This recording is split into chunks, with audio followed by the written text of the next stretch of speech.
Hello mga ka-Ilocano! Magluluto tayo ngayon ng pinapaitang kambing. Init muna tayo ng mantika. Saka natin ilagay ang luya.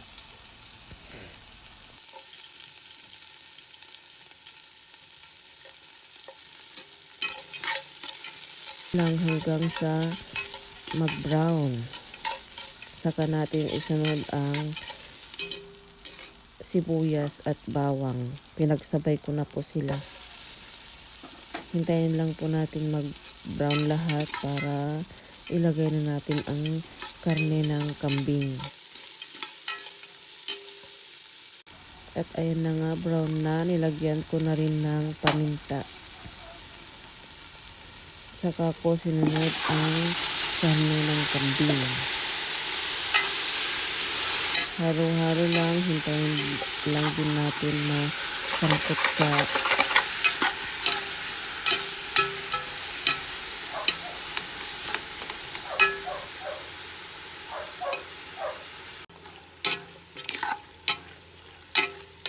bihira lang po kami makabili ng karne ng kambing dito dahil medyo pricey.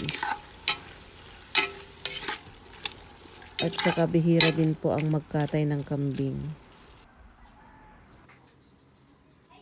At ito po ang secret ingredients. Ayan, nasangkot siya na po. Lalagyan ko na po ng tubig. At saka po natin palambutin.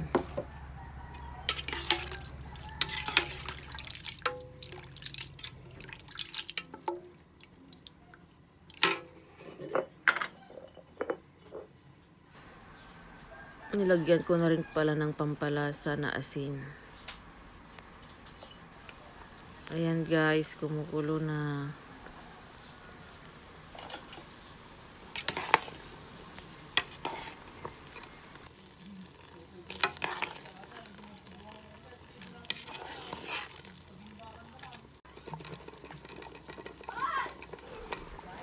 Nilagyan ko na po ng suka.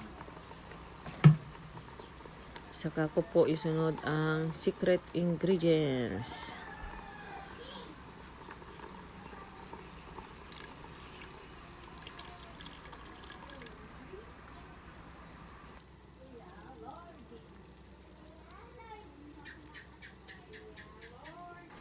Yan po ang secret ingredients naming mga Ilocano.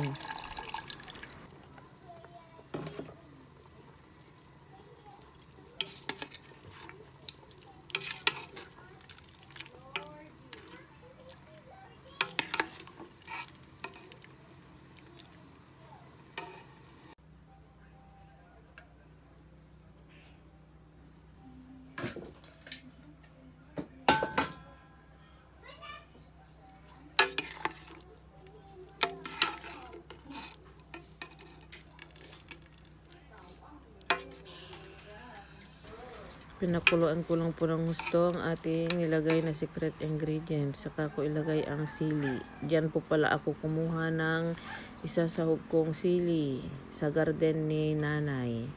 First harvest po ng aming tanim na sili. Ayan guys, sarap mamitas.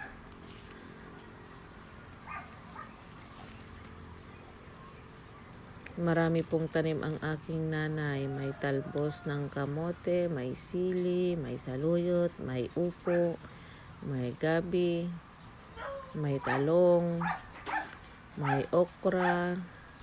Kaya pag wala po kaming ulam, dyan po kami kumukuha sa likod ng bahay.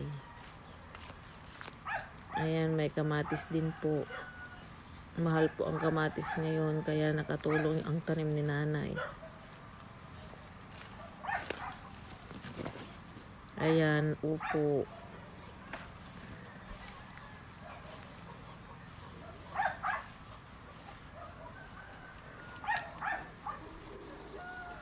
Ayan, kumukulo na. Ilalagay ko na ang siling haba.